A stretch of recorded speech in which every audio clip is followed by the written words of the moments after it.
Hola, buenos días, mi amigo. Hey, good morning, my friend. ¿Qué vas a hacer hoy? I'm gonna pick up a pizza and watch my own movies all day. Qué divertido, esos son buenísimos. I know, right? Pues, que tenga un buen día.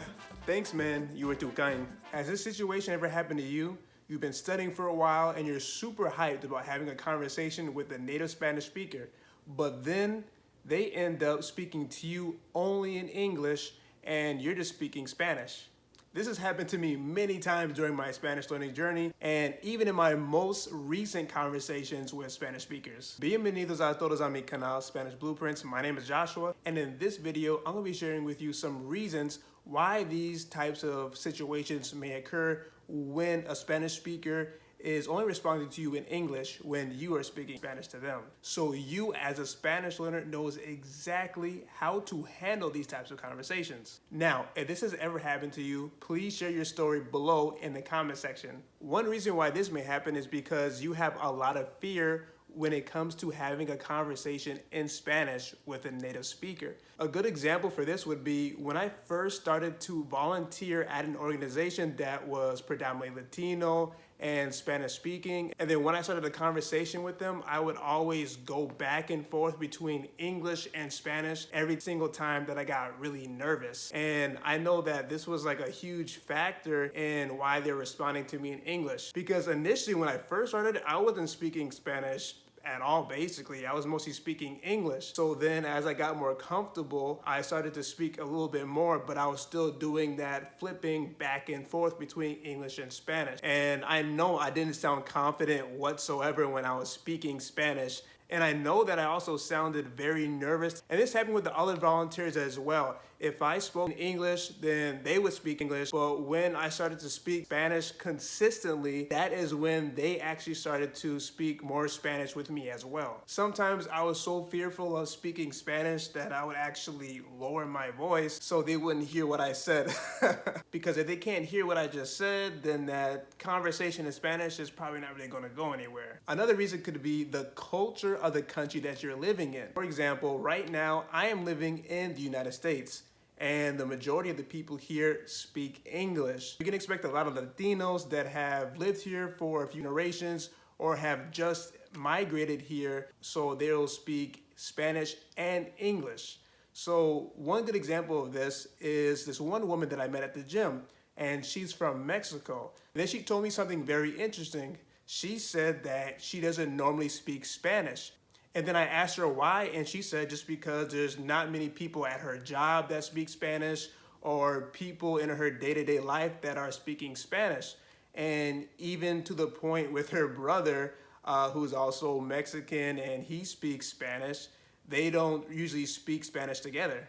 So at first, I thought that was super strange that, she wasn't at least speaking Spanish with her brother.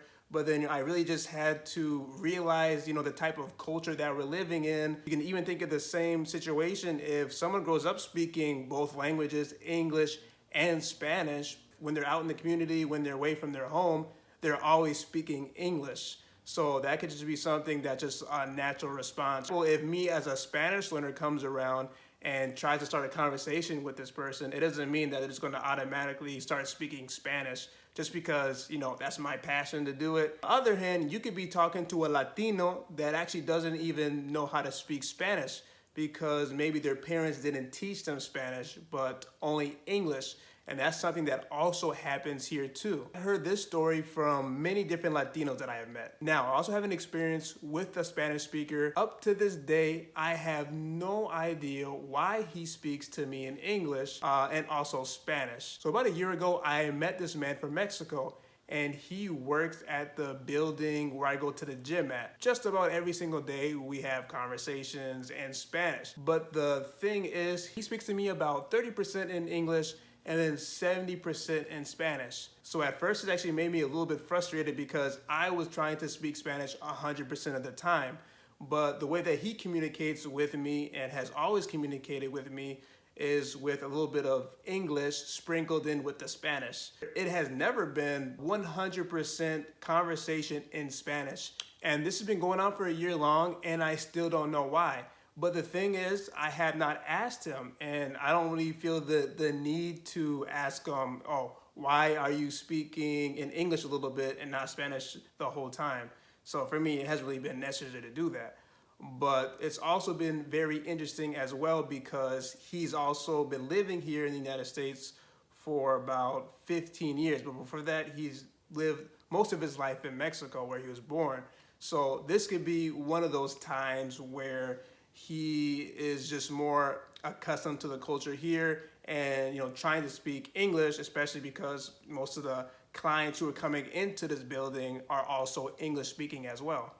So as you can see, location is very important, and this could be the same thing if you're at a restaurant or if you are at a crowded grocery store and you are trying to speak Spanish, you're trying to practice your Spanish with a Spanish speaker. Let's say if you go to a Mexican market or something like that.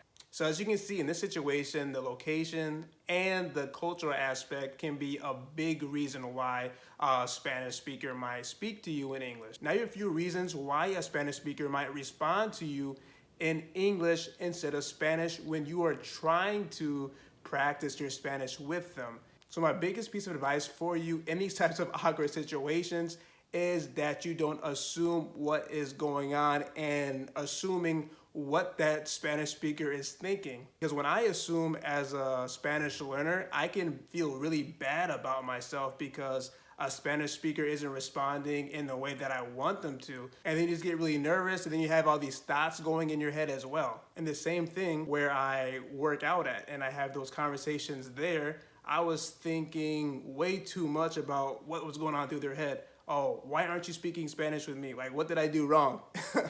So as you can see, it's just best to ask them or just not ask at all and just enjoy the conversation that you're having, regardless if they're speaking to you 50% in Spanish or 20% in Spanish. It doesn't really matter. And in these cases where they are Spanish speakers, what you want to do is continue to speak Spanish with them regardless if they respond to you in English.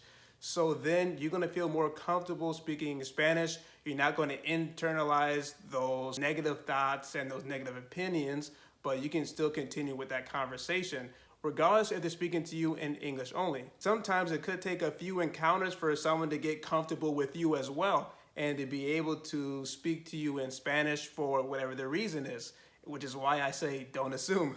Muchas gracias por ver este video. I really hope that this video was very beneficial for you and that you feel more confident about your Spanish speaking abilities, because you should never feel bad about what level that you're at, but always proud about all the progress that you have made. For the next conversation that you have in Spanish, make sure that you remember the different reasons that I just explained for why a Spanish speaker may not respond to you in Spanish, but in English, and so that you enjoy your conversations to the best of your ability and that you also speak Spanish for as long as you can. Hasta la próxima.